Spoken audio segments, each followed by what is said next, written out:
comenzar explicando unos conceptos, los cuales son calor, calor específico y capacidad calorífica. El calor es la energía que se manifiesta por un aumento de la temperatura. El calor específico es la cantidad de calor que se necesita por unidad de masa para elevar la temperatura a 1 grado Celsius. La capacidad calorífica es la cociente entre la cantidad de energía transferida a un cuerpo y el cambio de temperatura que experimenta.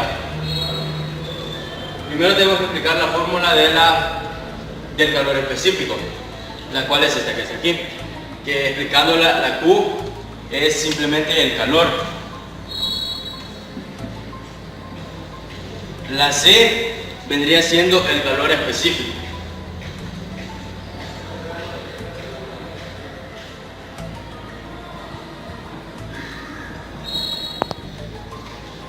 La M sería la masa. Y delta T es la variación de la temperatura.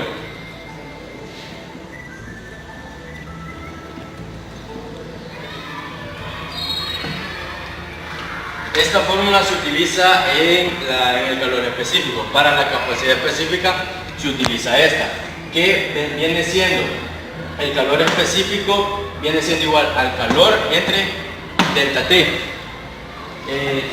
Según el concepto, calor específico y la capacidad calorífica vienen siendo casi lo mismo, aunque eso tiene una diferencia. El calor específico es una propiedad intensiva, en cambio, la capacidad calorífica es una propiedad extensiva. ¿A qué me refiero con esto? Una propiedad intensiva es aquella que no necesita la masa. Muy buenas, mi nombre es Marco José Mejía. Yo les voy a explicar un poco sobre qué es la energía calorífica. Pues la energía calorífica no es más que la cantidad de calor que se transmite de un objeto desde o hacia otro objeto. Esta energía también se llama kTh y depende de 3 factores muy importantes, que son la cantidad de qué tanto estamos utilizando para, puede decirlo, la cantidad que se va a tener de dicho material o de los materiales para realizar el efecto. También depende mucho también del tamaño, ya que si el objeto es más grande o más pequeño va a inferir bastante en la velocidad de la transmisión del calor. También hay que saber la identidad del material, ya que hay algunos tipos de materiales que son más propensos a suministrar calor o a ceder calor. Entre estos se podría ver un claro ejemplo entre el agua y el metal. Es mucho más fácil calentar y transmitirle calor a un metal que al agua. El ejercicio dice así: ¿cuánto calor en BTU es necesario para elevar la temperatura 50 grados centígrados una pieza de 20 gramos de cobre? Pues primeramente tenemos que sacar los datos. Dentro de esos datos tenemos que la masa es de 20 gramos, la diferencia de la temperatura son 50 grados y el calor específico, que es del cobre, es de 3.390 joules sobre kilogramo por Kelvin. Para esto tendremos que utilizar una fórmula, que es la fórmula del calor. Esta se puede despejar en esta otra fórmula, que nos va a ayudar para hacer más fácil las operaciones. Pues comenzamos escribiendo, convirtiendo esta cantidad a unidades BTU para que se nos sea más fácil a la hora de operar. Pues tenemos que son 390. Dentro de estos 390 son iguales a 1 joule por 1 kilogramo por Kelvin. Entonces, para realizar la conversión tenemos que multiplicar esto por un BTU, que es equivalente a 1055 joules. Bien, pues eso también hay que convertir esta unidad de kilogramos, y esto lo logramos multiplicando también con esta regla de conversión, y decimos que 1 kilogramo es equivalente a 1000K. Todo esto dando como resultado 3.7 por 10 a la menos 4 BTU. Pues, teniendo ya este valor, podemos empezar a sustituir dentro de la fórmula, que es calor es igual a la masa por la diferencia de la temperatura, y vamos a sustituir en esta fórmula y nos quedaría de esta manera: 20 gramos, que es la masa, por el calor específico, que son 3.7 por 10 a la menos 4 BTU sobre gramos por Kelvin, y todo esto por 50, que es la variación de la temperatura. Pues todo esto nos dará como resultado 0.37 BTU. Esta es la energía necesaria para poder elevar la temperatura 50 grados a una pieza de 20 gramos de cobre. Energía calorífica en los cambios de estado. La energía calorífica se puede explicar como el calor que adquiere un cuerpo, que lo transforma en energía y a su vez en movimiento. A este proceso se le conoce como reacción exotérmica. Un ejemplo sencillo de cuando se realiza una reacción exotérmica es en el momento en que se adquiere energía solar y la energía geotérmica. Calcular el calor presente en la transferencia de 21 gramos de agua de vapor a 100 grados Celsius que pasa a sólido. Nos dan los datos, que es el calor de fusión y el calor de ebullición. Esos datos los ocuparemos para calcular el calor específico, el cual es con la fórmula de calor, que es igual a la masa por el calor latente. El calor latente vendrían siendo los calores de fusión y ebullición. Procedemos con poner la masa por el calor de fusión del agua, que multiplicando esto viene dando a 7003.5, y el mismo procedimiento se hace con el calor de ebullición, que es los gramos por el calor latente, que en este caso daría 47.448.24. Estos resultados se suman para darnos el calor específico, que al sumarlos nos daría un total de 54.451.74. Ya para realizar el procedimiento de todo esto, tendríamos que utilizar la siguiente fórmula, que es el calor, la masa por los 4186 joules sobre gramos por menos 100. Los 4186 gramos es un valor constante.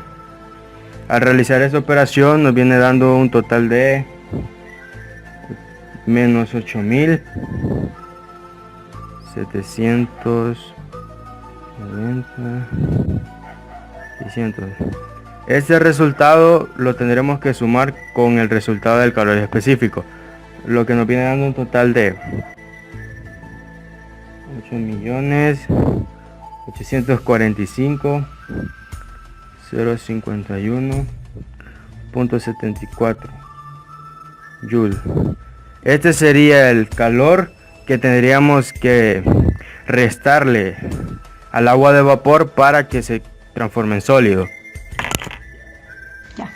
Mi nombre es José Ortiz. En este momento yo les voy a explicar acerca de lo que es los cambios de estados y la curva de calentamiento y curva de enfriamiento o diagrama de fases. Normalmente una sustancia experimenta un cambio de temperatura cuando absorbe o cede calor al ambiente que lo rodea.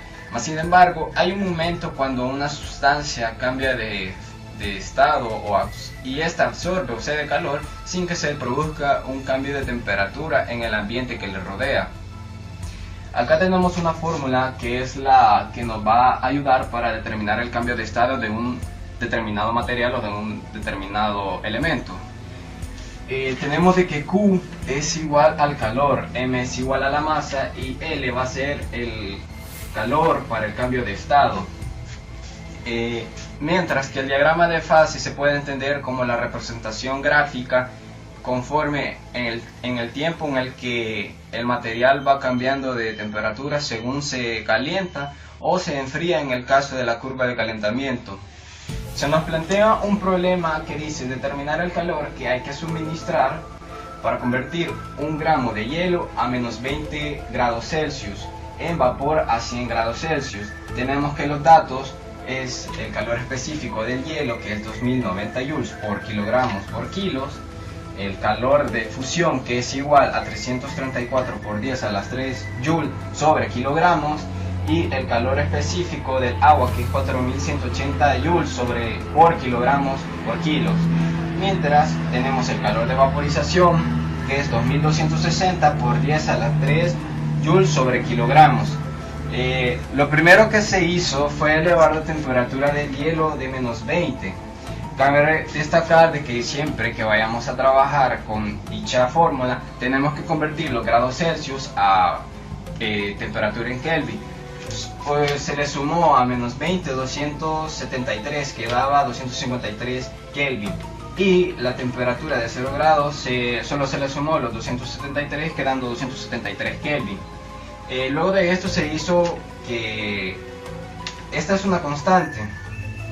Esta va a ser nuestro primer calor, 0.01 por los 2090, que es el calor específico del hielo, por la restante de 273 menos 253, que es estas temperaturas. Luego esto nos terminó dando 41.8 joules. Después de esto se fundió el hielo, donde tenemos aquí otra vez la constante, y aquí tenemos el calor de fusión. Como podemos recordar, cuando